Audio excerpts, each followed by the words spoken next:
അച്ചായൻ്റെ കാര്യം പറഞ്ഞപ്പോൾ ആലോചിച്ചതാടാ, അത് ഞാൻ ഇവിടുത്തെ ചിന്തകളൊന്നുമില്ല. ദുബായിലെ അടിപൊളി ജീവിതത്തിൻ്റെ ഇടയ്ക്ക് ഞാൻ ഇവിടെ ഉണ്ടെന്ന് പോലും ഓർമ്മ കാണില്ല. ടീച്ചറും ഭർത്താവും തമ്മിൽ എന്തൊക്കെയോ പ്രശ്നങ്ങളുണ്ടെന്ന് എനിക്ക് മനസ്സിലായി. അതാണ് വലിയ കാര്യം. അച്ഛൻ ദുബായിൽ അടിച്ചു പൊളിക്കുമ്പോൾ ടീച്ചർ എവിടെ അടിച്ചു പൊളിക്കണം? ഓ, ഞാൻ എന്തോ അടിച്ചു പൊളിക്കാനാണ്, എവിടെയെങ്കിലും പോകണമെന്ന് വരും. ടൗണിൽ നിന്ന് ടീച്ചറിന് വീട്ടിലേക്ക് ആവശ്യമായ സാധനങ്ങളും മറ്റും വാങ്ങാനുണ്ടായിരുന്നു. സൂപ്പർ മാർക്കറ്റിൽ ടീച്ചറിനൊപ്പം ഞാനും കയറി സാധനങ്ങളൊക്കെ വാങ്ങി വന്നു വണ്ടിയിൽ എടുത്ത് വെച്ചു. അത് കഴിഞ്ഞ് ഒരു ലേഡീസ് സ്റ്റിച്ചിങ് സെന്ററിലേക്ക് പോയി. ബോക്സ് തയ്ക്കാൻ കൊടുത്തിട്ടുണ്ട്, വാങ്ങി വരാം എന്നും പറഞ്ഞ് ടീച്ചർ കടയിലേക്ക് കയറി. പടികൾ കയറി പോകുന്ന ടീച്ചറിനെ ഞാൻ കാറിൽ ഇരുന്ന് നോക്കി. എന്തായാലും വർഷം 5-6 കഴിഞ്ഞെങ്കിലും ടീച്ചറിനെ കണ്ടാൽ വലിയ മാറ്റമൊന്നുമില്ല.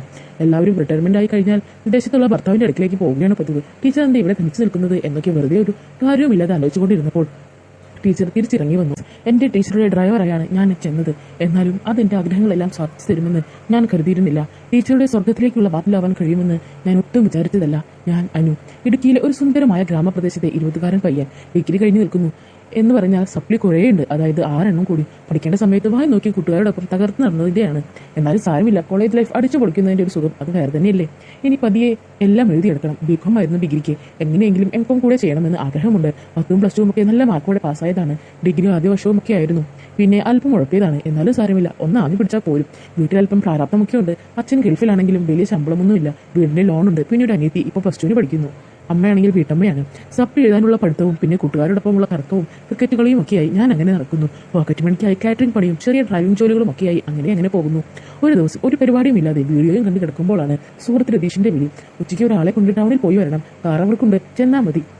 രതീഷ് ഡ്രൈവറാണ്. ഇടയ്ക്ക് ഇങ്ങനെ ഓട്ടം വരുമ്പോഴൊക്കെ അവൻ എന്നെ വിളിക്കും. ഇക്കുറി അവൻ എയർപോർട്ടിൽ പോകാൻ ഇറങ്ങിയതുകൊണ്ട് എന്നെ വിളിച്ചതാണ്. എന്തായാലും സമയത്ത് തന്നെ ഞാൻ പറഞ്ഞ സ്ഥലത്തെത്തി. വീട് കണ്ടുപിടിച്ചു. ചെന്നപ്പോൾ ദേ നമ്മുടെ മേഴ്സി ടീച്ചറുടെ വീട്. മേഴ്സി ടീച്ചർ എന്ന് പറഞ്ഞാൽ എന്നെ സ്കൂളിൽ പഠിപ്പിച്ചതാ. കഴിഞ്ഞ വർഷം റിട്ടയറായി. ഒരു മോനുള്ളത് വിദേശത്താണ്. അവനെയും എനിക്കറിയാം. ഭർത്താവും വിദേശത്താണ്. എനിക്ക് ചില്ലറ കിട്ടും, അത് മതി. ഞാൻ സ്കൂട്ടർ വെളിയിൽ വെച്ചിട്ട് ഗേറ്റ് തുറന്ന് അകത്തേക്ക് കയറി ബെല്ലടിച്ചു. 2 മിനിറ്റ് കഴിഞ്ഞ് വാതിൽ തുറന്ന് ടീച്ചർ വെളിയിലേക്ക് വന്നു. മനു ആയിരുന്നു. എന്തൊക്കെയുണ്ട് വിശേഷം? ഒന്നുമില്ല ടീച്ചറെ. ഇപ്പൊ എന്താ പഠിക്കുന്നേ? ഡിഗ്രി കഴിഞ്ഞു. അത് നീ കഴിഞ്ഞ തവണ കണ്ടപ്പോഴും പറഞ്ഞതല്ലേ. സപ്ലി ഉണ്ടോ? ഞാനൊന്ന് മൂലയെന്ന് വരുത്തി. ഇനി ഇവരുടെ ഉപദേശം കൂടി കേൾക്കണമല്ലോ എന്ന് മനസ്സിലോർത്ത് കാറിന്റെ താക്കോൽ വാങ്ങി വണ്ടിയിൽ കയറി. വാഗ്നർ വണ്ടിയുടെ ഫ്രണ്ട് ഡോർ തുറന്ന് ടീച്ചറും അകത്ത് കയറി. പോകുന്ന വഴിയിൽ പരസ്പരം വിശേഷങ്ങളൊക്കെ പറഞ്ഞുകൊണ്ടിരുന്നു. ടീച്ചർ അല്ലെങ്കിലും നന്നായി സംസാരിക്കുന്ന കൂട്ടത്തിലാണ് പണ്ടേത്. ടീച്ചർ വണ്ടിയിൽ കയറി ഞങ്ങൾ തിരികെ വീട്ടിലേക്ക് പോന്നു. വരുന്നതിനിടയിൽ ഞങ്ങൾ പുതിയ കാര്യങ്ങൾ സംസാരിച്ചു. വീട്ടിൽ വന്ന് സാധനങ്ങളൊക്കെ വീടിന്റെ അകത്തേക്ക് എടുത്തു വെച്ച് ഞാൻ പോകാൻ നേരം ടീച്ചർ പൈസ എന്റെ കയ്യിലേക്ക് നീട്ടി. ഞാൻ വേണ്ട എന്ന് ചുമ്മാ പറഞ്ഞെങ്കിലും ടീച്ചർ അതെന്റെ ഷർട്ടിന്റെ പോക്കറ്റിലേക്ക് വെച്ചു. ഇനി എന്തെങ്കിലും ആവശ്യമുണ്ടെങ്കിൽ നിന്നെ വിളിക്കാൻ വേണ്ട എന്നും പറഞ്ഞ് എന്റെ മൊബൈൽ നമ്പർ വാങ്ങി. എനിക്കും നമ്പർ തന്നു. ഞാൻ തിരികെ ബൈക്ക് എടുത്ത് വീട്ടിൽ വന്നു. വീട്ടിൽ വന്ന് കഴിഞ്ഞിട്ടാണ് ടീച്ചർ പോക്കറ്റിൽ വെച്ച് പൈസ നോക്കിയത്. 1000 രൂപ. സാധാരണ ഇത്തരം ഓട്ടം പോയാൽ 500 രൂപയാണ് കിട്ടുന്നത്. ഇത് ഞാൻ ആയതുകൊണ്ട് തന്നതാണ്. പിന്നെ കുറച്ച് ദിവസം കഴിഞ്ഞ് ടീച്ചർ വീണ്ടും വിളിച്ചു ഓട്ടം പോകാനായി. ടീച്ചറുടെ അടുത്തേക്ക് ആയതുകൊണ്ട് ഞാൻ 1.5 മണിക്കൂർ നേരത്തെ തന്നെ ഇറങ്ങി. വീട്ടിലെത്തി അന്തം വിട്ട് നോക്കി നിന്നതും ടീച്ചറുടെ ശബ്ദം കാതിൽ പതിഞ്ഞു. നീ നേരത്തെ വന്നു, ഞാൻ ഒരുങ്ങി വരാം, നീ കയറിയിരിക്കെ. ടീച്ചർ അങ്ങനെ പറഞ്ഞെങ്കിലും ഞാൻ അവിടെ തന്നെ പരിങ്ങി നിന്നതേ ഉള്ളൂ. അകത്തേക്ക് പോയി ടീച്ചർ വീണ്ടും പുറത്തേക്ക് വന്നു. ഡാ, നീ കയറിയിരുന്നില്ലേ? വാടാ. അല്പം അജ്ഞയോടെയുള്ള ആ വിളിയിൽ ഞാൻ അകത്തേക്ക് കയറി. നീ ഇരിക്കെ എന്നും പറഞ്ഞ് ടീച്ചർ അകത്തേക്ക് പോയി. 10 മിനിറ്റ് കഴിഞ്ഞ് ടീച്ചർ ഒരുങ്ങി വന്നു. ക്രീം കളർ സാരി എടുത്തുള്ള ആ വരവ് ഒന്ന് കാണേണ്ടത് തന്നെയായിരുന്നു. ഞങ്ങൾ ടൗണിലേക്ക് പോയി. പോകുന്ന വഴിയിൽ കസിന്റെ മകളുടെ കല്യാണം ഉണ്ടെന്നും അതിന് പോകണമെന്നൊക്കെ ടീച്ചർ പറഞ്ഞുകൊണ്ടേയിരുന്നു. ഞാനും വെറുതെ ഓരോ മറുപടികൾ പറഞ്ഞു. എന്തായാലും യാത്രകൾ കൊണ്ട് അത്യാവശ്യം നല്ല അടുപ്പം ഞങ്ങൾക്കിടയിൽ വന്നതുപോലെയായി. ഞാൻ നേരത്തെ പറഞ്ഞല്ലോ ടീച്ചർ നന്നായി സംസാരിക്കുന്ന കൂട്ടത്തിലാണെന്ന്. അതുകൊണ്ട് തന്നെ അതിന് പിന്തുണ കൊടുക്കേണ്ട ഉത്തരവാദിത്തം എനിക്കുണ്ടായിരുന്നുള്ളൂ. ബ്യൂട്ടി പാർലറിലേക്കായിരുന്നു ആദ്യ യാത്ര. അവിടെ 1.5 മണിക്കൂർ ഞാൻ വെളിയിൽ വായി നോക്കിയിരുന്നു. ഏറെ നേരം കഴിഞ്ഞ് ടീച്ചർ വന്നു. എന്തായാലും നല്ല സുന്ദരിയായിട്ടുണ്ട്. ഞാൻ കണ്ണുകൾ പതിയെ അടച്ചിരുന്നു. ടീച്ചർ വന്ന് വണ്ടിയിൽ കയറി. ഇടാ പോകാം. ഞാൻ വണ്ടി എടുത്തു. ടീച്ചർ സുന്ദരിയായാലും വെറുതെ അല്ല 1.5 മണിക്കൂർ എടുത്തത്. ഞാൻ വെറുതെ ഒരു ഡയലോഗ് അയച്ചു. പോടാ, ഈ വയസ്സാങ്കല്ലാത്ത എന്തോന്ന് സുന്ദരിയാ. പിന്നെ കല്യാണത്തിന് പോകേണ്ടതുകൊണ്ട് പോയെന്നേ ഉള്ളൂ. വയസ്സായിരുന്നു ആർക്ക്? ടീച്ചറിനെ കണ്ടാൽ 45 വയസ്സ്. അത് കൂടുതൽ പറയില്ല. ഓ എന്ന് വെറുതെ മൂളി. ടീച്ചറിന്റെ മുഖത്തെ ഭാവം എന്നെന്ന് എനിക്ക് കാണാൻ കഴിഞ്ഞില്ല. അച്ചായനിപ്പോൾ നാട്ടിൽ വന്നാൽ ആളെ തിരിച്ചറിയില്ല. നോക്കിക്കോ. അച്ചായനിപ്പോൾ നാട്ടിൽ വന്നിട്ടെന്തിനാ? അച്ചായൻ വരത്തില്ല ഇപ്പോഴൊന്നും. അവിടെ അങ്ങനെ സുഖിച്ച് ജീവിക്കുമ്പോൾ ഇങ്ങോട്ട് എന്തിനാ വരുന്നത്? അതെന്താ ടീച്ചർ അങ്ങനെ പറഞ്ഞേ? സംസാരത്തിനിടയിൽ അറിയാതെ പറഞ്ഞു പോയതുപോലെ ടീച്ചർ മിണ്ടാതെ വെളിയിലേക്ക് നോക്കിയിരുന്നു. ഡ്രൈവ് ചെയ്യുന്നതിനിടയിൽ ഞാൻ നോക്കിയെങ്കിലും പിന്നെ കുറേ സമയം ടീച്ചർ മിണ്ടാതെ അങ്ങനെ തന്നെ ഇരുന്നു. എനിക്കൊന്നും പിടികിട്ടിയില്ല. കുറച്ച് കഴിഞ്ഞ് ഞാൻ ടീച്ചറിനെ വിളിച്ചു. ടീച്ചർ മിണ്ടിയില്ല. മുഖമൊക്കെ വല്ലാതെ ഇരിക്കുന്നത് പോലെ എനിക്ക് തോന്നിയതുകൊണ്ട് റോഡ് സൈഡിൽ മരങ്ങളുടെ തണലിലേക്ക് ഞാൻ വണ്ടി ഒതുക്കി. ടീച്ചറെ എന്ത് പറ്റി? ഞാൻ വെറുതെ വിളിച്ചു. വെറുതെ ചോദിച്ചേ ഉള്ളൂ. സോറി. എന്താണ് സംഭവം എന്ന് മനസ്സിലാകാത്തത് കൊണ്ട് എനിക്കും ഉള്ളിലൊരു വിഷമമായി. എൻ്റെ മുത്തേക്ക് നോക്കി ടീച്ചർ പറഞ്ഞു, ഒന്നുമില്ലടാ വെറുതെ. അച്ചായനെ അങ്ങനെ എന്നെക്കുറിച്ച് വലിയ ചിന്തയൊന്നും ഇല്ലടാ. അവിടെ അവരുടെ ഇഷ്ടത്തിനനുസരിച്ച് ജീവിക്കുന്നു. ഞാൻ ഇവിടെയും. അത് പറഞ്ഞപ്പോൾ ആ മുഖം വല്ലാതെയായി. എനിക്ക് വിഷമം തോന്നി. അയ്യേ, ഈ ടീച്ചർ ഇത്രയേ ഉള്ളൂ. അച്ചായൻ അവിടെ അടിച്ചു കൊടുക്കുമ്പോൾ ടീച്ചറുടെ ഇഷ്ടത്തിനനുസരിച്ച് ജീവിച്ചാൽ പോരെ, പ്രശ്നം തീർന്നില്ലേ? അത് പറഞ്ഞ് ഞാൻ വെളിയിലേക്ക് ഇറങ്ങി. 2 മരങ്ങൾക്ക് അപ്പുറം റോഡ് സൈഡിൽ ഒരു കരിമീൻ ജ്യൂസ് വണ്ടി ഉണ്ടായിരുന്നു. ഞാൻ 2 ജ്യൂസ് വാങ്ങി വണ്ടിയുടെ അടുത്തേക്ക് വന്നു. ടീച്ചറെ ഇറങ്ങി വാ, ഇത് കുടിച്ചിട്ട് പോകാം. ആദ്യം വേണ്ടെന്ന് പറഞ്ഞെങ്കിലും ഞാൻ വീണ്ടും വിളിച്ചപ്പോൾ ടീച്ചർ ഇറങ്ങി വന്നു. വയലിൻ്റെ സൈഡിൽ റോഡിൽ മരങ്ങൾ നട്ട തണലുള്ള ഒരു സ്ഥലം വരുന്നത്. നല്ല കാറ്റുമുണ്ടായിരുന്നു. ജ്യൂസ് കുടിച്ച് കഴിഞ്ഞ് ടീച്ചർ കാറിൽ കയറി. ഞങ്ങൾ തിരികെ വീട്ടിലേക്ക് വന്നു. പക്ഷേ പതിവില്ലാതെ ടീച്ചർ ശബ്ദത്തോടെ ഇരുന്നു.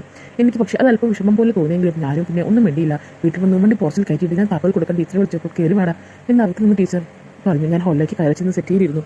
ടീച്ചർ അടുക്കളയിലേക്ക് പോയി ചായ ഇട്ടുകൊണ്ട് വന്നു. ഒരു ഗ്ലാസ് എനിക്ക് നീട്ടി. ഞാനത് വാങ്ങി. ടീച്ചർ എൻ്റെ അടുത്തുള്ള സോഫയിലിരുന്നു. ടീച്ചറെ എന്താ ദേഷ്യപ്പെട്ടിരിക്കുവാണോ ഞാൻ ചോദിച്ചു. ഇല്ലടാ, എന്തിന് ദേഷ്യം? നീ അങ്ങനെ പറഞ്ഞപ്പോൾ ഞാൻ വെറുതെ ഓരോന്ന് ആലോചിച്ച് പോയതാ, അല്ലാതെ ഇത്രയ്ക്ക് എന്തും ആലോചിച്ചേ? ഓ വെറുതെ. ഞാൻ അല്പം കൂടെ ധൈര്യത്തോടെ ശബ്ദം ഘടപ്പിച്ച് ചോദിച്ചു. എന്ത് വെറുതെ? എന്നതാ ആലോചിച്ചേ പറ. ടീച്ചർ എൻ്റെ മുഖത്തേക്ക് നോക്കി. അച്ഛൻ്റെ കാര്യം പറഞ്ഞപ്പോൾ ആലോചിച്ചതാ. അത് ഞാൻ ഇവിടുത്തെ ചിന്തകളൊന്നുമില്ല. ദുബായിലെ അടിപൊളി ചെയ്തതിൻ്റെ ഇടയ്ക്ക് ഞാൻ ഇവിടെ ഉണ്ടെന്ന് പോലും ഓർമ്മ കാണില്ല. ടീച്ചർ ഭർത്താവ് തമ്മിൽ എന്തൊക്കെ പ്രശ്നങ്ങളുണ്ടെന്ന് എനിക്ക് മനസ്സിലായി. അതാണ് വലിയ കാര്യം. അച്ഛൻ ദുബായിൽ അടിച്ചു പൊളിക്കുമ്പോൾ ടീച്ചറെ ഇവിടെ അടിച്ചു പൊളിക്കണം. ഓ ഞാൻ എന്തോ അടിച്ചു പൊളിക്കാനാണ്. എവിടെയെങ്കിലും പോകണമെങ്കിൽ തന്നെ ആരെങ്കിലും വരുന്ന ദിവസം നോക്കിയിരിക്കണം. ഇപ്പോൾ നീ വന്നതുകൊണ്ടാണ് ടൗണിലൊക്കെ ഒന്ന് പോയത് തന്നെ. അതിനെന്താ, ഇനി എന്നെ വിളിച്ചാൽ മതി, നമുക്ക് എല്ലായിടത്തും പോകാം. പോരെ, ആ പ്രശ്നം കഴിഞ്ഞില്ലേ? മെഴ്സിഡീസിന്റെ മുഖം തെളിഞ്ഞു. ഒരു പുഞ്ചിരി ആ ചുണ്ടുള്ളിൽ വിരിഞ്ഞു നിന്നു. എന്നാ കല്യാണം അടുത്ത ആഴ്ച ആ കോട്ടയം വരെ പോകണം. അതിനെന്താ, നമുക്ക് പോകാം. 2 മണിക്കൂർ യാത്രയല്ലേ ഉള്ളൂ. ഓ വേണ്ടടാ, ഞാൻ ബസ്സിന് വല്ലതും പോകണമെന്നാണ് വിചാരിക്കുന്നത്. തലേ ദിവസം പോകേണ്ടി വരും. എല്ലാവരെയും കൂടെ കണ്ടിട്ട് ഒരുപാട് നാളെ. ഞാൻ എന്തിനാ ബസ്സിലൊക്കെ കയറി പോകുന്നേ? കാറല്ലേ ഉള്ളത്, നമുക്ക് പോയേക്കാം. 2 ദിവസം പോകും, നിന്റെ സമയം കളയണ്ട. എനിക്ക് വേറെ ഒരു പരിപാടിയുമില്ല, നമുക്ക് കാറിൽ തന്നെ പോയേക്കാം. ടീച്ചർ മുന്നും അങ്ങനെ കല്യാണത്തിന് പോകേണ്ട ദിവസം വന്നു. ഞായറാഴ്ചയാണ് കല്യാണം. ശനിയാഴ്ച രാവിലെ പോകാനായിരുന്നു പ്ലാൻ. അവിടെ ഏറെ നാളിന് ശേഷം ബന്ധുക്കൾ എല്ലാവരും ഒരുപ്പിക്കുന്നു എന്നത് തന്നെയായിരുന്നു ടീച്ചറിന്റെ സന്തോഷം. രാവിലെ ഞാൻ ചെന്നപ്പോൾ പോർച്ചിൽ ഒരു കിയ സെൽസോൺ പുതിയ മോഡൽ വെള്ള കാർ ഒരെണ്ണം കിടപ്പുണ്ടായിരുന്നു. ഞാൻ 2 മാസം മുമ്പ് നാട്ടിൽ വന്നപ്പോൾ പുതിയ കാർ വാങ്ങിയെന്നും ഭാര്യ വീട്ടിലേക്ക് കൊണ്ടുപോയെന്നും ടീച്ചർ പറഞ്ഞിരുന്നു. ഞാൻ അകത്തേക്ക് ചെന്ന് ബാഗൊക്കെ എടുത്ത് കാറിൽ വെച്ചു. ഞാനും 2 ദിവസം നിൽക്കാനുള്ള ഡ്രസ്സൊക്കെ എടുത്തിരുന്നു. പുതിയ കാറിൽ നല്ല രസമുള്ള യാത്ര തന്നെയായിരുന്നു. ഞാനും ടീച്ചറും പരസ്പരം തമാശകളും മറ്റും പറഞ്ഞ് കൂടുതൽ അടുപ്പമായി. കോട്ടയത്തെ ഒരു ഗ്രാമപ്രദേശത്തേക്കായിരുന്നു യാത്ര. ഏകദേശം 2 മണിക്കൂർ സമയം ഇടയ്ക്കുന്ന 2 സ്ഥലങ്ങളിൽ നിർത്തി. അവിടെ ചെറിയ വെള്ളച്ചാട്ടങ്ങൾ ഉൾപ്പെടെയുള്ള കാഴ്ചകളൊക്കെ കണ്ട് ഹോട്ടലിൽ കയറി ആഹാരമൊക്കെ കഴിച്ചാണ് ഞങ്ങൾ പോയത്. അതുകൊണ്ട് തന്നെ 3 മണിക്കൂറിലേറെ എടുത്തു കല്യാണം വീട്ടിലെത്താൻ. പക്ഷേ ടീച്ചറും ഞാനും ആ യാത്ര വളരെയധികം ആസ്വദിച്ചു. അവിടെ ചെന്നപ്പോൾ പഴയ കാലത്തെ എന്നാൽ കാലത്തിനനുസരിച്ച് മാറ്റങ്ങൾ വരുത്തിയ വലിയ വീട്. കല്യാണത്തിനെത്തുന്നവർക്ക് ഒരു ബുദ്ധിമുട്ടും ഉണ്ടാകരുന്ന രീതിയിൽ തന്നെയായിരുന്നു അവിടുത്തെ സജ്ജീകരണങ്ങൾ. 2ാം നിലയിലുള്ള മാസ്റ്റർ ബെഡ്റൂമും അതിനോട് ചേർന്നുള്ള മുറിയുമായിരുന്നു ഞങ്ങൾക്ക് കിട്ടിയത്. ആദ്യത്തെ വലിയ മുറിയിൽ ടീച്ചർ സാധനങ്ങളൊക്കെ എടുത്തു വെച്ചു. സോറി, എന്തിനാ സോറി? ടീച്ചർ കുടിച്ചിട്ട് ഇറങ്ങുന്നു അറിഞ്ഞില്ല. അതാ പെട്ടെന്ന് മുറിയിലേക്ക് വന്നത്. ടീച്ചർ ഒന്ന് മൂളി. അപ്പോൾ അപ്പുറത്തോട്ട് പോകുക, ഞാൻ അപ്പുറത്തോട്ട് പോകുക, നീ അങ്ങോട്ട് വാ. പിന്നെ കഴിക്കാനും മറ്റും ആവശ്യമുള്ളപ്പോൾ അവിടെ ആൾക്കാരുണ്ട്, പറഞ്ഞാൽ മതി. അതും പറഞ്ഞ് ടീച്ചർ മുറിക്ക് പുറത്തേക്ക് പോയി. ഞാൻ ഒരു കുപ്പി കൂടെ കുടിച്ച് കഴിഞ്ഞപ്പോഴാണ് വാതിലിൽ തട്ട് കേട്ടത്. പെട്ടെന്ന് ഞാനൊന്നും ഞെട്ടി. ടീച്ചർ ആയിരിക്കുമോ? അതെല്ലാം എടുത്ത് കട്ടിലിൻ്റെ താഴെ ഒളിപ്പിച്ച ശേഷം ഞാൻ വാതിൽ തുറന്നു. മേഴ്സി ടീച്ചർ അത്യാവശ്യം ഫിറ്റാണ് ആള്. ടീച്ചർ അകത്തേക്ക് കയറി എൻ്റെ കട്ടിലിൽ ഇരുന്നു. എല്ലാവരും കളിയാക്കുക, ഞാൻ ലോകം കണ്ടിട്ടില്ലെന്ന്. നാവും ശരീരവും കുറഞ്ഞു തുടങ്ങിയെങ്കിലും അല്പം കൂടി കുടിച്ച ശേഷം ടീച്ചർ തുടർന്നു. അതെങ്ങനെ ലോകം കാണിക്കേണ്ടവർക്ക് നമ്മളെ വേണ്ടല്ലോ? ടീച്ചർ എന്താണ് പറഞ്ഞു വരുന്നതെന്ന് എനിക്ക് മനസ്സിലായില്ല.